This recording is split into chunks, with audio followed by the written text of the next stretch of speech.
Despite the endlessly presented mint footage, government-created money typically accounts for less than 5% of the money in circulation. More than 95% of all money in existence today was created by someone signing a pledge of indebtedness to a bank. What's more, this bank credit money is being created and destroyed in huge amounts every day as new loans are made and old ones repaid.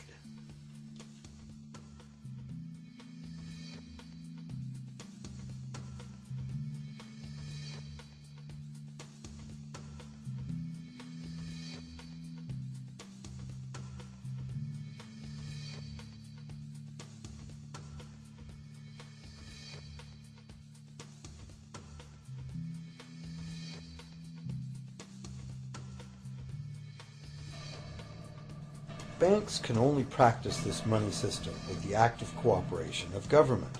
First, governments pass legal tender laws to make us use the national fiat currency.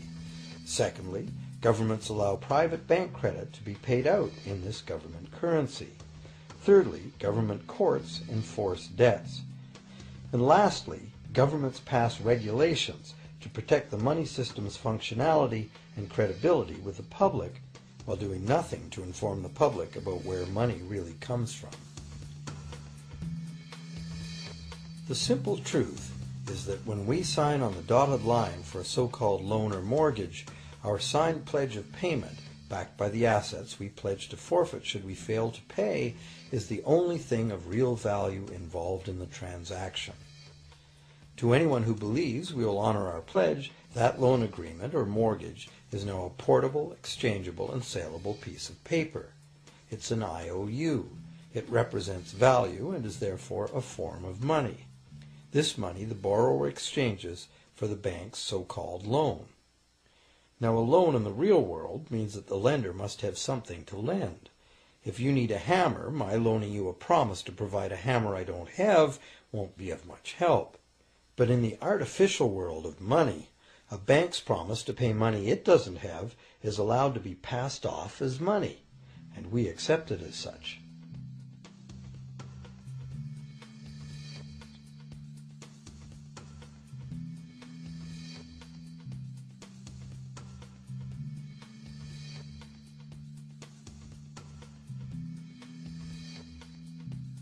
Once the borrower signs the pledge of debt, the bank then balances the transaction by creating, with a few keystrokes on a computer, a matching debt of the bank to the borrower. From the borrower's point of view, this becomes loan money in his or her account, and because the government allows this debt of the bank to the borrower to be converted to government fiat currency, everyone has to accept it as money. Again, the basic truth is very simple. Without the document the borrower signed, the banker would have nothing to lend. Have you ever wondered how everyone, governments, corporations, small businesses, families, can all be in debt at the same time and for such astronomical amounts? Have you ever questioned how there can be that much money out there to lend? Now you know. There isn't. Banks do not lend money. They simply create it from debt. And as debt is potentially unlimited, so is the supply of money. And as it turns out, the opposite situation is also true. Isn't it astounding that despite the incredible wealth of resources, innovation, and productivity that surrounds us, almost all of us, from governments to companies to individuals, are heavily in debt to bankers? If only people would stop and think, how can that be? How can it be that the people who actually produce all the real wealth in the world are in debt to those who merely lend out the money that represents the wealth? Even more amazing is that once we realize that money really is debt, we realize that if there was no debt, there'd be no money.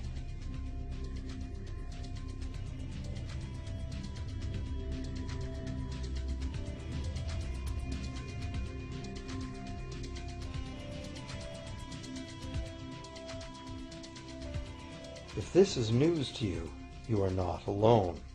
Most people imagine that if all debts were paid off, the state of the economy would improve. It's certainly true on an individual level.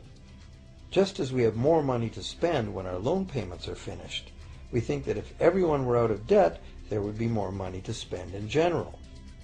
But the truth is the exact opposite. There would be no money at all. There it is. We are totally dependent on continually renewed bank credit for there to be any money in existence. No loans, no money, which is what happened during the Great Depression. The money supply shrank drastically as the supply of loans dried up.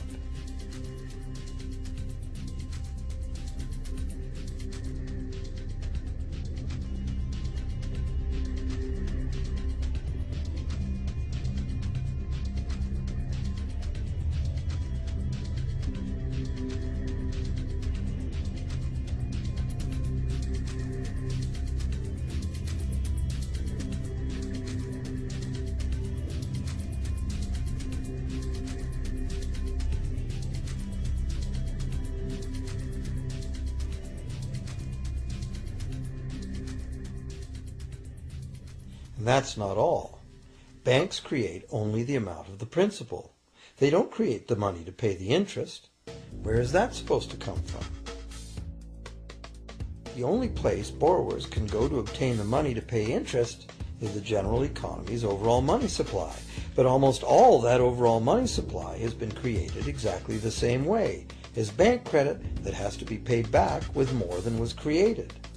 So everywhere there are other borrowers in the same situation, frantically trying to obtain the money they need to pay back both principal and interest from a total money pool which contains only principal. It is clearly impossible for everyone to pay back the principal plus interest because the interest money doesn't exist. This can even be expressed by a simple mathematical formula. The big problem here is that for long-term loans, such as mortgages and government debt, the total interest far exceeds the principal. So unless a lot of extra money is created to pay the interest, it means a very high proportion of foreclosures and a non-functioning economy. To maintain a functional society, the rate of foreclosure needs to be low.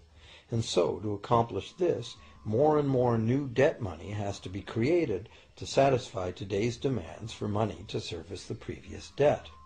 But of course, this just makes the total debt bigger, and that means more interest must ultimately be paid, resulting in an ever-escalating and inescapable spiral of mounting indebtedness.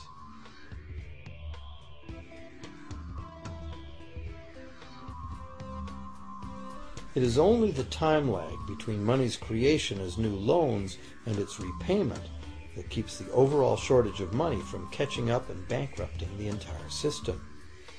However, as the bank's insatiable credit monster gets bigger and bigger, the need to create more and more debt money to feed it becomes increasingly urgent. Why are interest rates so low? Why do we get unsolicited credit cards in the mail?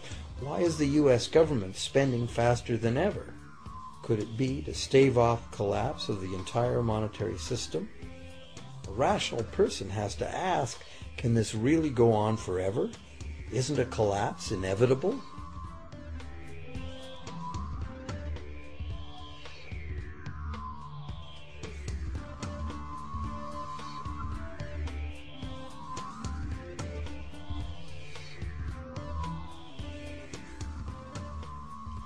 Money facilitates production and trade. As the money supply increases, money just becomes increasingly worthless unless the volume of production and trade in the real world grows by the same amount. Add to this the realization that when we hear that the economy is growing at 3% per year, it sounds like a constant rate, but it's not. This year's 3% represents more real goods and services than last year's 3% because it's 3% of the new total. Instead of a straight line, as is naturally visualized from the words, it is really an exponential curve getting steeper and steeper.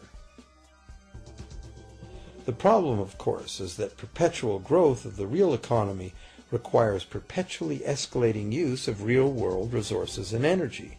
More and more stuff has to go from natural resource to garbage every year, forever, just to keep this system from collapsing.